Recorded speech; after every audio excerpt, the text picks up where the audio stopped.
Yesterday, big time news came out of the NFL. We're going to do 2 NFL topics and go into the NBA. San Francisco traded for Christian McCaffrey. They received him, but they also gave the Panthers a 2023 second, third, fourth round pick and a fifth round pick in 2024. Now, did San Fran give up too much to get CMC on their team?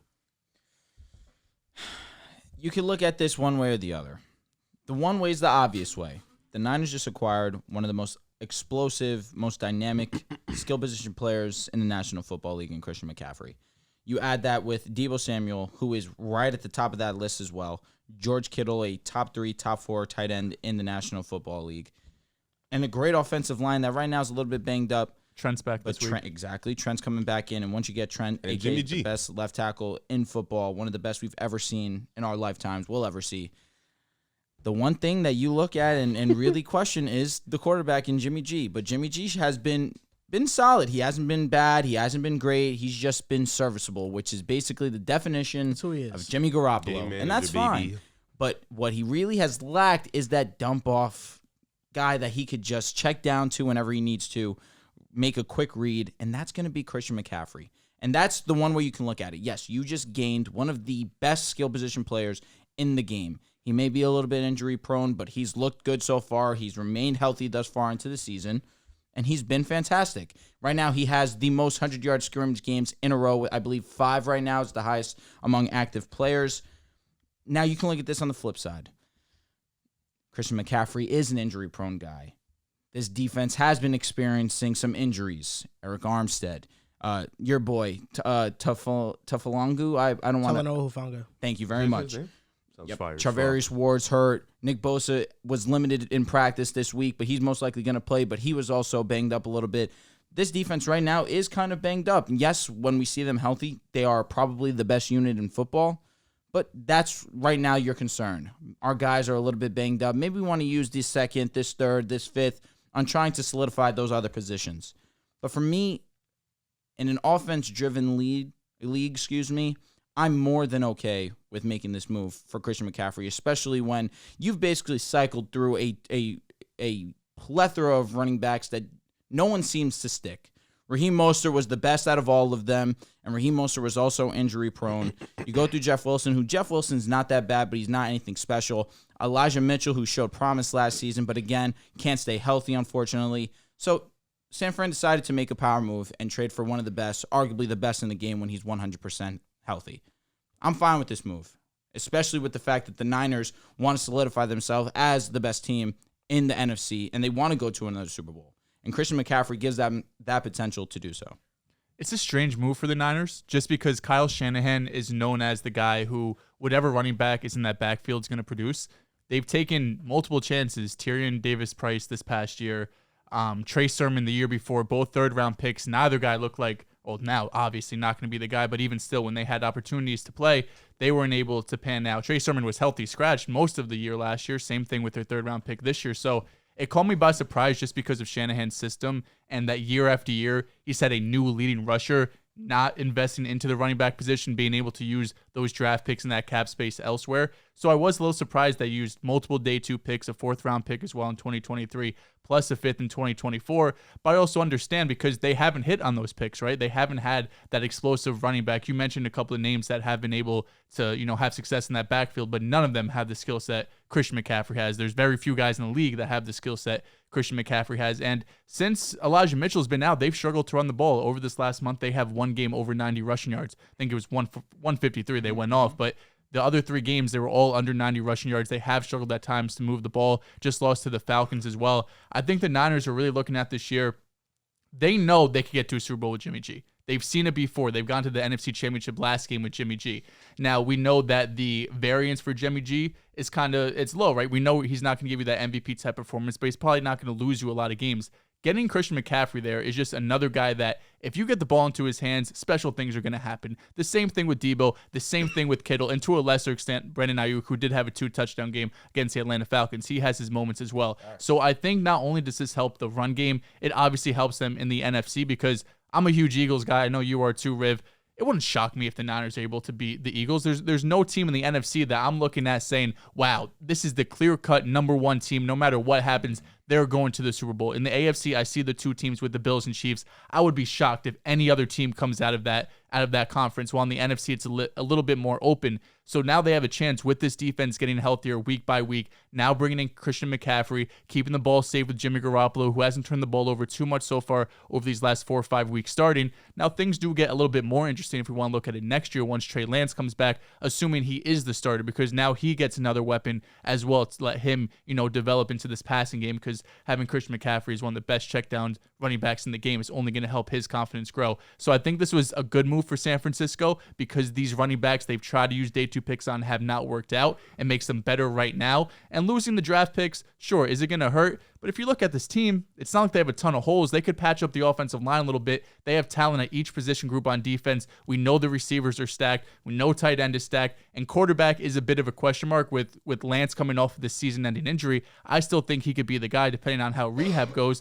But overall, I think for San Francisco, they didn't give up too much. A second and third round pick, looking at those two, they could be starters, but there's not many positions on this team that a second round or third round pick would come in and start right away. It helps them this year and it helps them in the future. There's a brand new fantasy app. It's called Boom Fantasy. You got over-unders, player props. You got matchups. This player versus that player. That's personally my favorite, and long shots. You can win 40 times your money. And if I'm not mistaken, Joel, NBA is coming soon. Yes, sir. NBA will be in the app in the next 10 days or so. I believe opening night is October 19th, so we'll have stuff up a few days beforehand. That's going to be fun because we have it every night. You don't have to wait till Monday, Thursday. Did you get your code for the League Pass? I did get my code for the League Pass. I got my code too. Yep, that's amazing. That's from 2K, right? Yes. That's tough. Amazing. That's fire. So if you guys haven't already, download the Boom Fantasy app right now. Link is in our description or in the caption wherever you're watching. I actually think that two things can be true at once. I think this was a good move for San Fran. He definitely helps their offense. It's more explosive now. You now have Christian McCaffrey, the best receiving back in the NFL, and now Debo, the best wide back in the NFL on the same team. That's going to give them a lot of different personnel groupings they can play around with, and that's going to make it tougher on defenses to try to adjust and know what they have to make up for on defense. But the Panthers won this trade. The draft capital they got, second round pick, third round pick, fourth round pick, fifth round pick, for a guy in CMC who he's not in their long-term vision.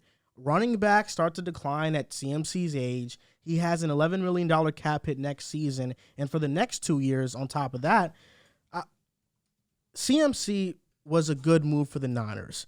But the draft capital does matter. And this is a dangerous way to build your team.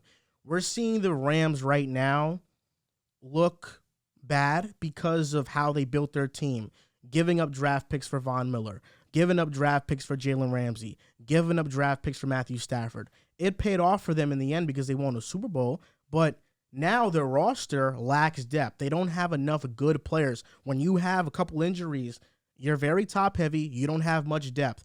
This is no guaranteeing. A running back does not guarantee you a Super Bowl. It's different for the Rams. It was an edge rusher. Von Miller, edge rusher versus running back, two very different things. I am a firm believer that the running game is a product of the offensive line. And Christian McCaffrey, can he make a couple guys miss? Of course. But ultimately, the offensive line has to be solid for Christian McCaffrey to be fully maximized. And while I do trust Kyle Shanahan's scheme, this is the best running back he's coached in his career. And CMC wanted to come back to the Bay. He wanted to come back to the West Coast. He's a Stanford guy. Look at these draft picks. The Niners gave up a second, third, fourth, and fifth round picks for CMC. Since Kyle Shanahan has been with the Niners, the second round picks have been Drake Jackson, Aaron Banks, Deebo Samuel. Third round picks have been Ahkello Witherspoon, Fred Warner, Ambry Thomas. Fourth round picks, nobody notable. Fifth round picks, George Kittle, DJ Reed, Dre Greenlaw, Talanoa Hufanga. They've found stars and starters with these picks. And now they're not going to have much picks. They have 5 picks in 2023, 2/3, which are compensatory picks, a 5th round pick, and 2 7ths.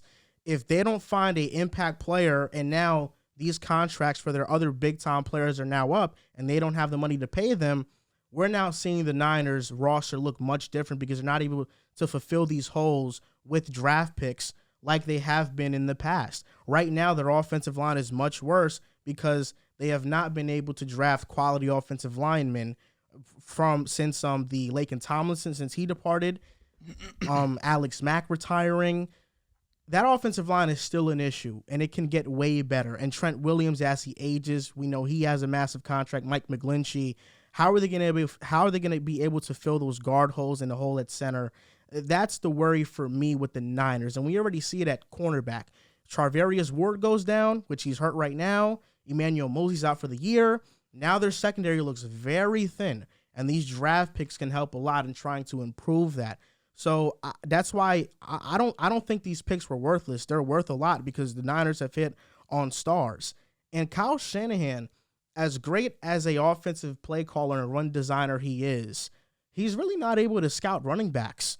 Joe Williams, his first year in San Fran, 4th rounder, traded up for him, didn't pan out. Trey Sermon didn't pan out. Elijah Mitchell, who was a 7th round pick, was better than him. Terry and Davis Price didn't pan out. And then you have these other journeyman guys like Mostert, Matt Breida, Tevin Coleman, Jerick McKinnon, all signings that Jerick McKinnon was supposed to pan out. He didn't. Injuries kind of messed up his tenure there. Raheem Mostert was the only guy, and he had injury concerns later on in his San Fran career.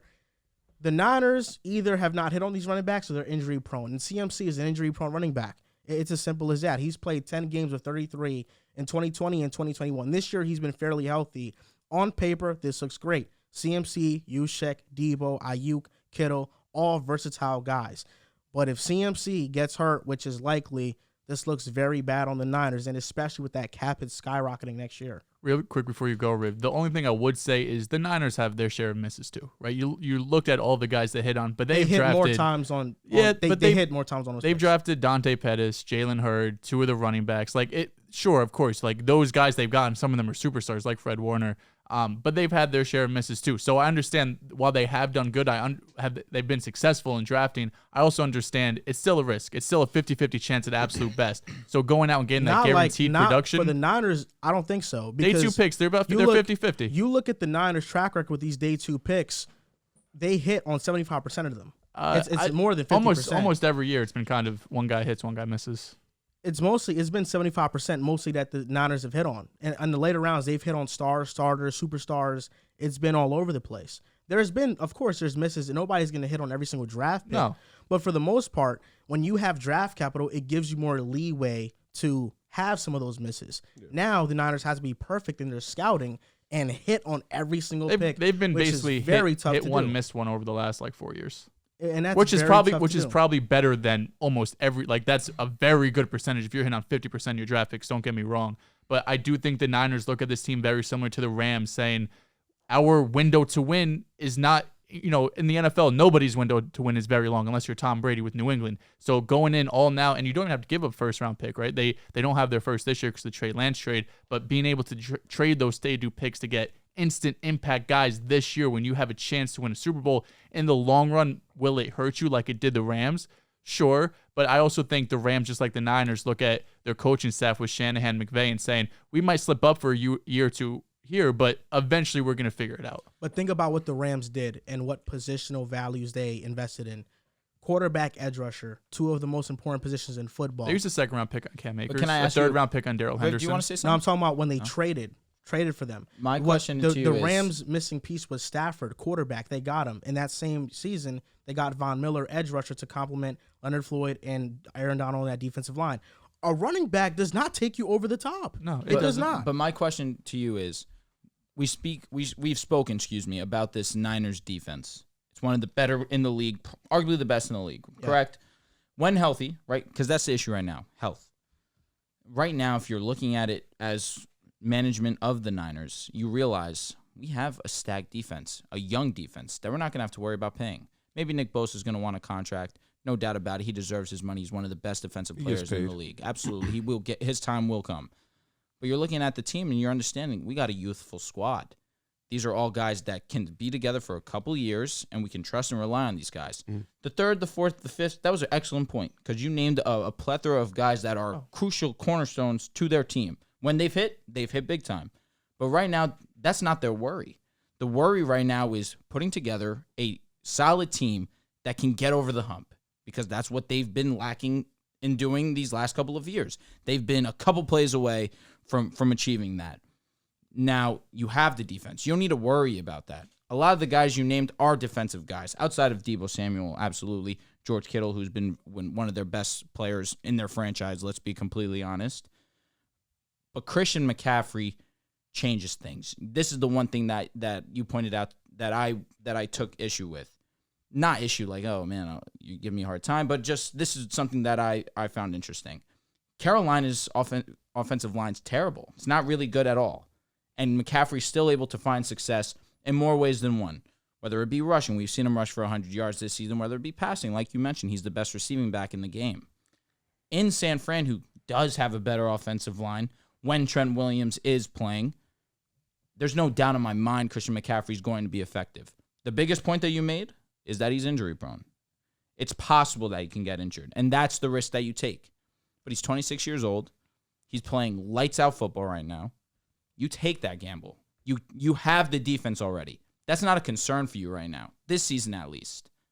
You make the power move for one of the best all-around skill position players in the game, and you see if it can change the landscape of whether we're a Super Bowl team or not. You also get out of his contract anytime. He has no dead money after this year. They'll restructure him for sure. So yeah, they will. It's just a cap hit. And also, they weren't as dramatic as the Rams, who traded, first, second round pick year after year after year. 2 firsts for Jalen. It was 2 firsts for Stafford. And a second for Vaughn. Yeah, but the difference is that the Niners already made a big-time trade like that when they traded up for Trey Lance. That's true. And that right now looks like it might have been a big-time flop.